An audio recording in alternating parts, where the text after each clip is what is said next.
Hello students, फिर से स्वागत है आप सबका मेरे चैनल वास क्लासेस पर। और प्यारे बच्चों, आज हम करेंगे lesson third journey to the end of the earth के मल्टीपल चॉइस क्वेश्चन। तो शुरू करते हैं। Who is the writer of the essay journey to the end of the earth? इस चैप्टर के लेखक कौन हैं? तिशानी दोशी, दिशानी तोशी, निशानी दोशी, हिशामी तोशी। तो राइट आंसर है A, Tishani Doshi. Next question, which journey does the writer describe in journey to the end of the earth? इस chapter में लेखक ने किस यात्रा का वर्णन किया है? टू द नॉर्थ पोल की यात्रा, टू द साउथ पोल की यात्रा, टू अंटार्कटिका की यात्रा, या फिर टुंड्रा की यात्रा। तो लेखिका है तिशानी दोशी। इसमें अंटार्कटिका की यात्रा का वर्णन करती है। वो कुछ बच्चों के साथ और अपने एक दो साथियों के साथ अंटार्कटिका की यात्रा पर जाती है। From where did the writer's journey start? लेखिका की यात्रा कहाँ से शुरू होती है? मुंबई, मद्रास, बेंगलोर, शोलापुर। तो राइट आंसर है Madras. For how many hours did the writer travel for reaching Antarctica? Antarctica पहुँचने के लिए कितने घंटे की यात्रा करती है? 300 आवर्स, 20 आवर्स, 40 आवर्स, या मोर देन 100 आवर्स? तो राइट आंसर है मोर देन 100 आवर्स। 100 घंटे से ज़्यादा की उनकी ये यात्रा थी, यानी उनको 4 दिन से ज़्यादा लगे थे। Next, according to the author,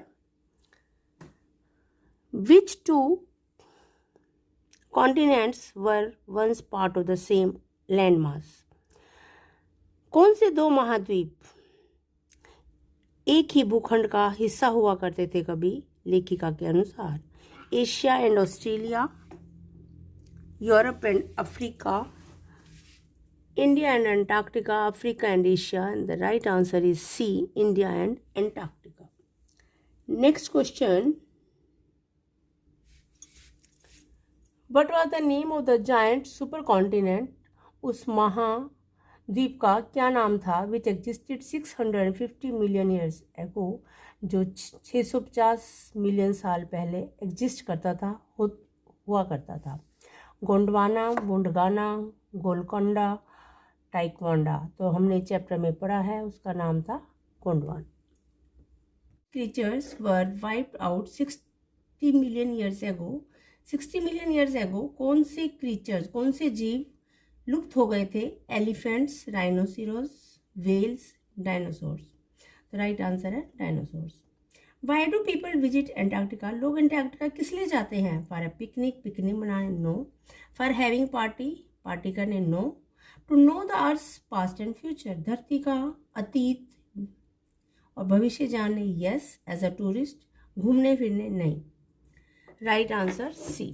next question, what happened when India got separated from the supercontinent and jammed against the rest of Asia? क्या हुआ जब भारत उस सुपर कॉन्टिनेंट से अलग हुआ और जाकर बाकी का एशिया से टकरा गया? It became a separate country, ये एक अलग देश बन गया। It result in the formation of the Himalayas, Himalaya पर्वत का निर्माण हुआ। मैनी माउंटेन्स ब्रोक, बहुत सारे पर्वत टूट गए। या द ओशंस वर फॉर्म, महासागर बने। द राइट आंसर है result in the formation of the Himalaya. Chapter में पढ़ा हमने हिमालय पर्वत का निर्माण कैसे हुआ, तो वही इसका आंसर है। Next, what was the result of the opening of the Drake Passage? Drake Passage की ओपनिंग का क्या परिणाम था? The passage for tourist was opened, ये पैसेज दर्शकों के लिए खोल दिया गया? नहीं। Animals pass through this passage, यहाँ से जानवर गुजरने लगे? No. A cold current was created around the South Pole. South Pole के आसपास एक ठंडी धारा बन गई, ठंडी वेव बन गई। It had no effect, इसका कोई प्रभाव नहीं पड़ा। राइट आंसर है cold current was created around the South Pole. South Pole के आसपास एक ठंडी वेव का निर्माण हुआ। इन अंटार्कटिका में देर इज साइलेंस एवरीवेयर, हर जगह खामोशी है। When is this silence broken? ये खामोशी कभी टूटती है तो कब? बाय द ओकेजनल अवलांचेस, बीच बीच में अवलांचेस के कारण, व्हेन पीपल सिंग सॉन्ग, लोगों के गाना गाने से। नो, गाना तो तभी गाएंगे लोग जब वहाँ पे होंगे, ऐसा तो कुछ है ही नहीं, वहाँ तो जनसंख्या ही नहीं है। When there is Diwali, Diwali पर, दिवाली भी कौन मनाएगा वहाँ पे जब जनसंख्या नहीं है। व्हेन इट रेन, जब वर्षा होती है। No, by the occasional avalanches, कभी कभी जब वहाँ पे आइस स्लैब्स में ब्रेक होता है तो उस शोर, उसकी आवाज़ से ही वहाँ पे साइलेंस टूटती है, वरना वहाँ पे टोटल खामोशी रहती है। Next, how long has there been civilisation on this earth, धरती पे सिविलाइजेशन, सभ्यता कब से है। For 1000 years, for 12,000 years, for 20,000 years, for 1200 years. तो 12,000 सालों से धरती पर सभ्यता है। What is the result of man's progress, मनुष्य की तरक्की का क्या परिणाम हुआ। रेवोल्यूशन, क्रांति आई, एवोल्यूशन, पोल्यूशन, ट्यूशन। तो राइट आंसर है पोल्यूशन, प्रदूषण बढ़ गया इससे। जितनी हम प्रोग्रेस कर रहे हैं उतना ही प्रदूषण बढ़ता जा रहा है। Next, what is the reason for the rise in the earth's temperature, धरती के तापमान में बढ़ोतरी हो रही है, इसका क्या कारण है। यूज़ ऑफ हीटर्स, हीटर लोग यूज़ कर रहे हैं। Use of gas cylinder. Next, white house effect या ग्रीन हाउस इफेक्ट। तो राइट आंसर है green house effect. Next, what is the best place for studying effect of global warming, global warming का प्रभाव पड़ने के लिए सबसे अच्छी जगह कौन सी है।